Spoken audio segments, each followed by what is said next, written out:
बिस्मिल्लाहिर्रहमानिर्रहीम। अस्सलाम वालेकुम स्टूडेंट, उम्मीद है खैरियत से होंगे।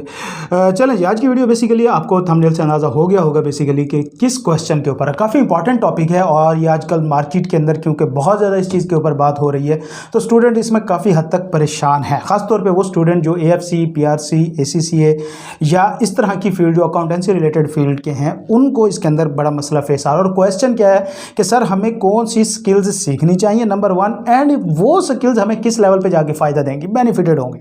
तो लिहाजा आज हम इस वीडियो के अंदर डिटेल के अंदर आंसर करेंगे। वीडियो कंप्लीट देखनी है, चैनल को मस्ट सब्सक्राइब करना है, लाइक शेयर भी कर दोगे तो कोई मसला नहीं। चलें जी, चलते हैं अपनी वीडियो की तरफ। तो बेटा स्किल्स कौन सी इंपॉर्टेंट है? देखो बेटा, आपको मार्केट के अंदर बहुत सारी स्किल्स नज़र आएंगी।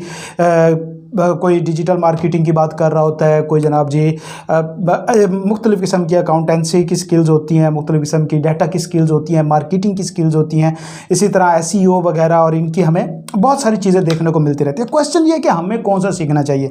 देखो बेटा, मेरी अपनी लाइफ का भी एक तजर्बा है। हमने एक अच्छा खासा टाइम गुजारा है, अब तो 5-6 साल से हम प्रैक्टिकल लाइफ में बैठे हैं। आपने स्किल्स हमेशा वो चूज़ करनी है जो आपकी फील्ड से रिलेटेड हो। देखो बेटा, कभी भी जब आप काम करते हैं, काम के अंदर आपका सेटिस्फाई होना सबसे इंपॉर्टेंट है। एक चीज़ होती है क्लाइंट सेटिस्फैक्शन। क्लाइंट तब तक सेटिस्फाई नहीं होता जब तक आप कॉन्फिडेंट या सेटिस्फाई ना हो अपने काम से। तो लिहाजा कभी आप उस फील्ड के अंदर या उस स्किल के अंदर सेटिस्फाई या कॉन्फिडेंट नहीं हो सकते जो आपकी फील्ड से रिलेटेड हो। मिसाल के तौर पे आप अकाउंटेंसी फील्ड से रिलेटेड हो एंड आप स्किल जो सीखते हो वो आप IT की सीख लेते हो।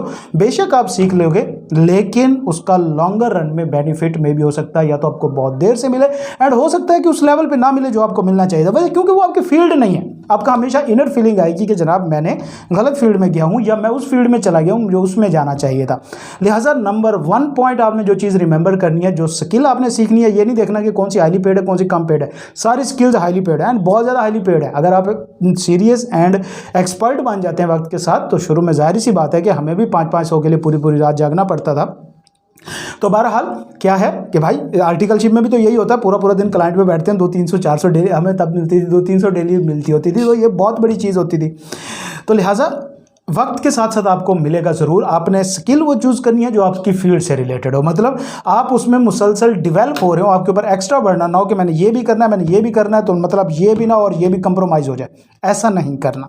तो लिहाजा आपने जो स्किल चूज़ करनी है अपनी फील्ड से रिलेटेड चूज़ करनी है। अब हमारी फील्ड कौन सी है, तो मैं क्योंकि ये वीडियो हमारी स्पेसिफिकली अकाउंटेंसी स्टूडेंट्स के लिए, तो हमारे रिलेटेड जो स्किल्स हैं उनके अंदर ज़्यादातर अकाउंटिंग स्किल्स हैं, अकाउंटेंसी स्किल्स है। मिसाल के तौर पे अगर बात की जाए तो हमारा सबसे ज़्यादा अच्छा, अब ये भी हमने ये देखना है कि ये स्किल हमें किस टाइम पे काम आनी चाहिए। तो बेटा देखो, स्किल हमेशा वो अर्न करना जो आपकी फील्ड के अंदर रहते हुए आपको हर स्टेज के ऊपर हर तरीके से बेनिफिट दे सके। सिवाय ये नहीं सिर्फ कि अर्निंग पॉइंट ऑफ व्यू से आपने एक स्किल अर्न करनी है, नहीं, हर स्टेज के ऊपर हर तरह का बेनिफिट। मिसाल के तौर पर आपके पास कौन सी ऐसी स्किल हो कि जब आप फर्म में जाएँ तो भैया आपको दूसरों के ऊपर एज हो, आप उनसे बेहतर परफॉर्म कर सकें, आप जल्दी सीख सकें।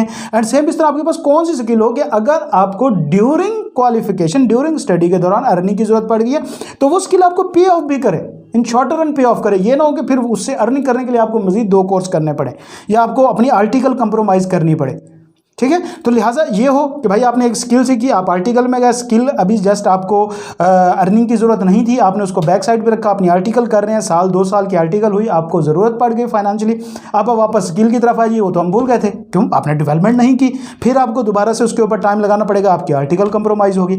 तो लिहाजा बेस्ट क्या होता है कि आपकी फील्ड की स्किल होनी चाहिए कि जैसे जैसे आप आर्टिकल कर रहे हो आपकी वो स्किल साथ साथ डिवेल्प हो रही हो, तो लाइफ की किसी स्टेज के ऊपर अगर आपको उसे फंडिंग करना पड़ जाए तो वो स्किल रेडिली अवेलेबल होनी चाहिए।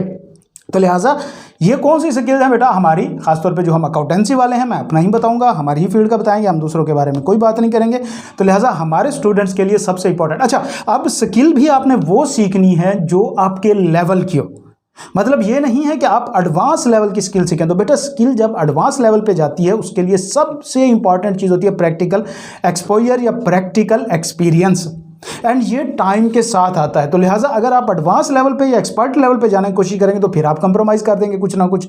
तो मेन प्रायोरिटी आपकी क्वालिफिकेशन होनी चाहिए अगर आपको ज़िंदगी में परेशानी और कोई नहीं है तो लिहाजा बेसिक या मीडियम लेवल की स्किल जो है वो सीखें जो आपको आगे चल के फ़ायदा भी दें, दोनों तरह से आपको दूसरे स्टूडेंट्स के ऊपर एज भी हो, एंड अगर कभी लाइफ में आपको उसे पे ऑफ करना पड़े तो वो आपकी अर्निंग का सोर्स भी बन जाए। तो हमारे यहाँ सबसे बेसिक स्किल एक्सेल की होती है कि आप एक्सेल के ऊपर काम करें, उसको सीखें।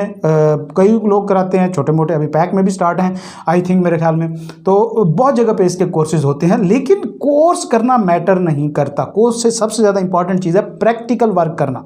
आपके पास स्किल होनी चाहिए। सेम इसी तरह अगर हम बात करें एक्सेल से थोड़ा ऊपर जाएं तो और डाटा मैनेजमेंट सॉफ्टवेयर आते हैं जिसके अंदर माइक्रोसॉफ्ट एक्सेस आ जाता है, वो भी एक डाटा मैनेजमेंट सॉफ्टवेयर है।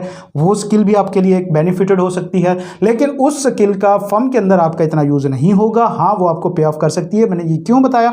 इस वजह से कि ये हमारी अकाउंटेंसी रिलेटेड फील्ड से है। एक्सेल सबसे वास्ट स्किल है, इसके अंदर आप अकाउंटेंसी, ये जो है अकाउंटिंग है जिसके अंदर हमारी फाइनेंशियल अकाउंटिंग होती है, हमारी टैक्सेशन होती है, हमारी फाइनेंशियल मैथमेटिक्स होती है, हमारी BFD जो होती है, वो सब कुछ एक्सेल के ऊपर परफॉर्म होता है। ठीक है, तो लिहाजा एडवांस लेवल पे अभी जाने की जरूरत नहीं है कि आप मैक्रोज में जाएं, आप एक्सेल VBA में जाएं। क्यों? वो फिर टाइम लेती हैं, तो जाहिर सी बात है इधर से कुछ आपका कंप्रोमाइज़ हो जाना है। उससे थोड़ा सा अगर आप स्पेसिफिक अकाउंटिंग फील्ड में जाना चाहते हो तो मुख्तलिफ अकाउंटिंग सॉफ्टवेयर हैं जिसके अंदर क्विक बुक आता है, P3 आता है, जीरो आता है। ये वो सॉफ्टवेयर हैं जो बेसिक हैं, मतलब मीडियम लेवल के लिए हैं। ये आप शॉर्ट टर्म में सीख भी सकते हैं, एंड जब आप फॉर्म में जाएंगे तो आपको मेजॉरिटी क्लाइंट जो हैं ये वाला सॉफ्टवेयर प्रैक्टिस करते नजर आएंगे। तो लिहाजा फॉर्म में भी आपको इसका बेनिफिट होगा, एंड इसकी मार्केट के अंदर जॉब्स ओपन अवेलेबल हैं।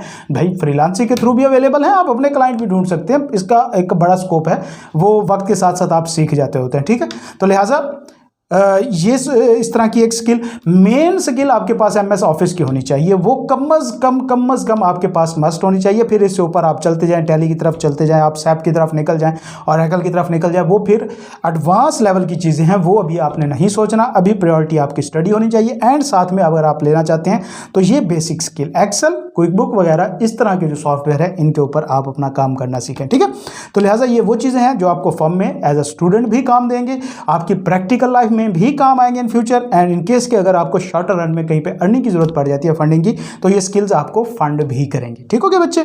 तो लिहाजा कोई भी क्वेश्चन है तो वो आप मुझसे पूछ सकते हैं कमेंट सेक्शन में। अल्लाह ताला आप सबको अपनी ज़ुबान में रखे बेटा। मिलते हैं किसी भी नेक्स्ट वीडियो में। अल्लाह हाफिज़।